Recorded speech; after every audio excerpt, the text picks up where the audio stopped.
Assalamualaikum warahmatullahi wabarakatuh. Terima kasih kepada Pak Dodi yang telah memberikan kami kesempatan untuk mempresentasikan hasil tugas besar Jarkom 2 kami.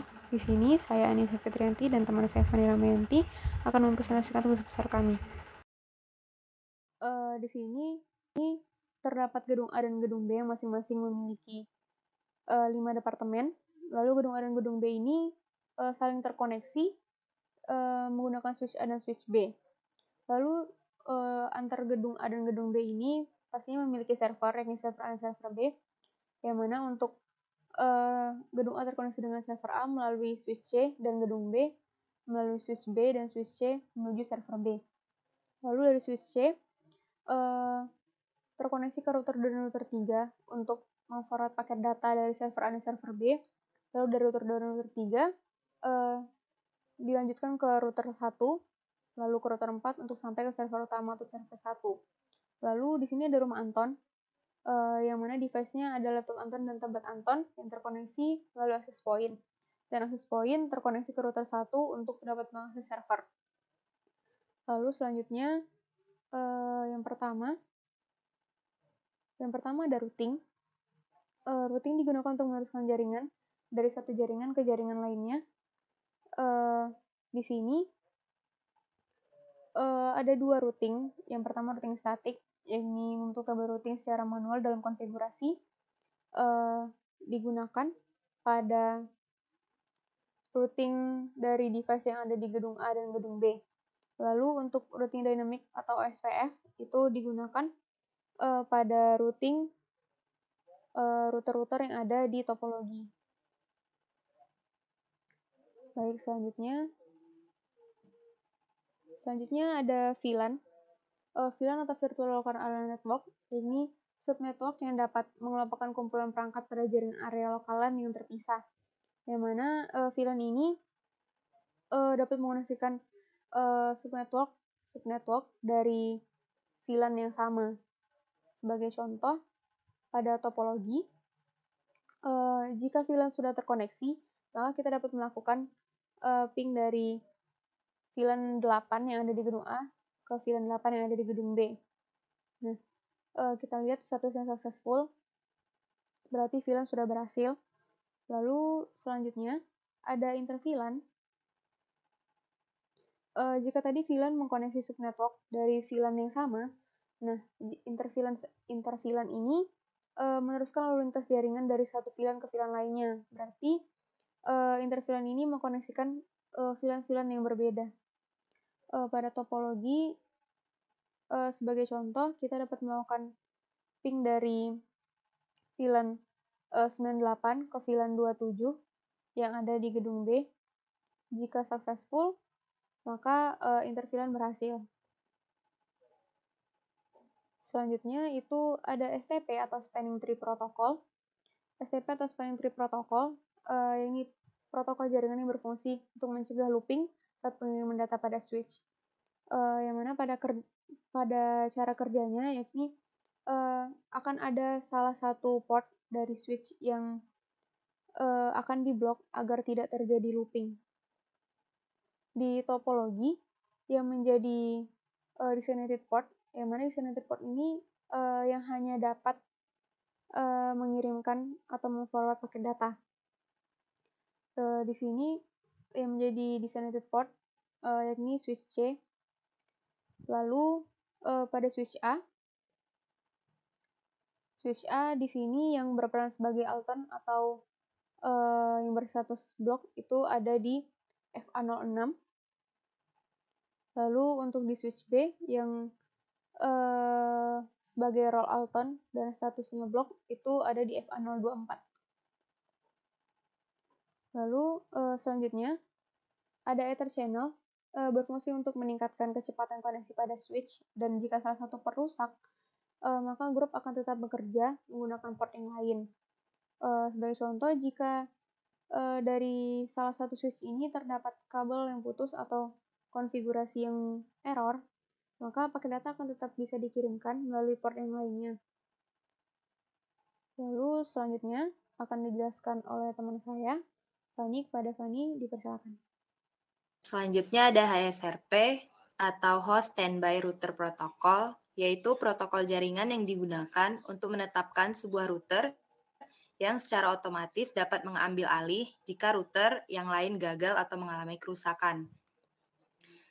Di sini kami terdapat dua router yang masing-masingnya berstatus standby untuk router 2 dan aktif untuk router 3.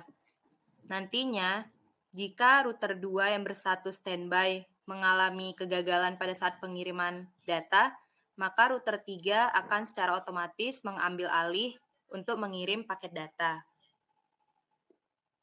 Selanjutnya ada DHCP, yaitu Dynamic Host Configuration Protocol, yaitu protokol yang digunakan untuk memberikan alamat IP ke sebuah jaringan secara otomatis. Pada topologi kami yang menggunakan DHCP terdapat di rumah Anton, yaitu tablet Anton dan juga laptop Anton. Di sini kami mengkonfigurasikannya melalui router 3. Dapat dilihat di sini laptop Anton IP configuration-nya secara DHCP. Selanjutnya ada WLAN atau Wireless Local Area Network, yaitu jaringan komputer lokal yang menggunakan gelombang radio atau wireless sebagai media transmisinya. Kita ke topologinya. Yang menggunakan wireless di sini ada rumah Anton, yaitu tablet Anton dan juga laptop Anton yang terkoneksi langsung ke access point. Jika WLAN-nya berhasil, maka kita bisa melakukan ping antara tablet Anton dan juga laptop Anton. Di sini statusnya successful, berarti WLAN-nya sudah berhasil dijalankan. Selanjutnya ada ACL atau Access Control List, yaitu sebuah mekanisme yang digunakan untuk melakukan filtering terhadap trafik yang ada pada jaringan. Dengan ACL ini kita bisa mengizinkan atau menolak paket dari suatu host. Ada dua jenis ACL, yang pertama ACL standar, yaitu filtering paket berdasarkan informasi dari alamat IP pengirimnya saja. Yang kedua ada ACL extended, yaitu filtering paket berdasarkan informasi alamat pengirim, alamat tujuan, protokol, dan juga nomor port. Pada topologi kami, digunakannya ACL extended. Kita coba pembuktiannya. Di sini yang kami lakukan ACL-nya itu terdapat di laptop Anton. Dan kami melakukan ACL-nya itu untuk port 80, yaitu port web server. Kita coba masukkan IP dari server 1.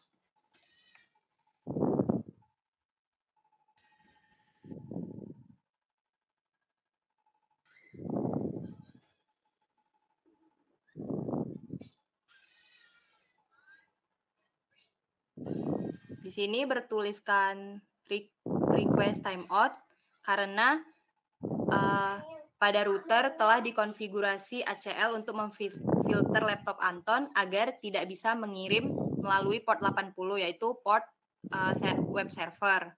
Tapi kalau misalnya kita lakukan ping, nih bisa dilihat kalau kita lakukan ping itu berhasil karena tadi filteringnya hanya dilakukan di port 80. Selanjutnya, bulk address translation, yaitu proses pemetaan alamat IP di mana perangkat jaringan komputer akan memberikan alamat IP publik ke perangkat jaringan lokal. Di sini ada dua jenis NAT. Yang pertama ada NAT statik, yaitu bekerja dengan mengubah alamat IP jaringan lokal atau private menjadi alamat IP publik. Yang kedua ada NAT dynamic, yaitu bekerja dengan mendaftarkan beberapa komputer ke dalam satu kelompok dengan alamat IP terdaftar yang sama.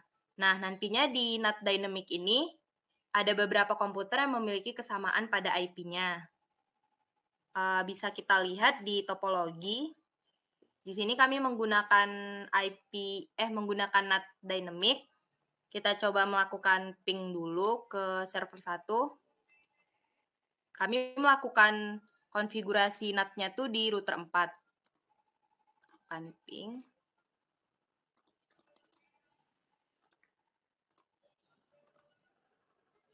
Setelah itu kita coba ke router 4 untuk melihat IP NAT-nya.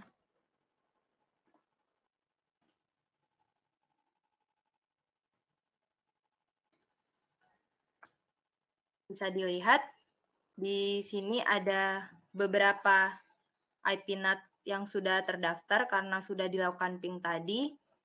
Ada yang pertama ada Insight Global, yaitu IP address yang menjadi penerjemah dari IP private. Selanjutnya ada Insight Lokal, yaitu IP address yang digunakan sebagai PC client yang tadi. Selanjutnya ada Outside Lokal, yaitu IP address yang sudah di-ping dalam artian IP address yang dilakukan dari jaringan lokal. Dan terakhir ada Outside Global, yaitu IP address yang menjadi tujuannya.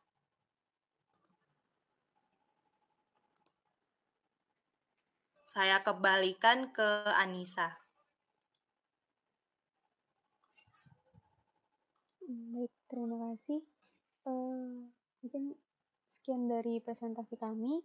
Kurang lebihnya mohon dimaafkan. Wassalamualaikum warahmatullahi wabarakatuh.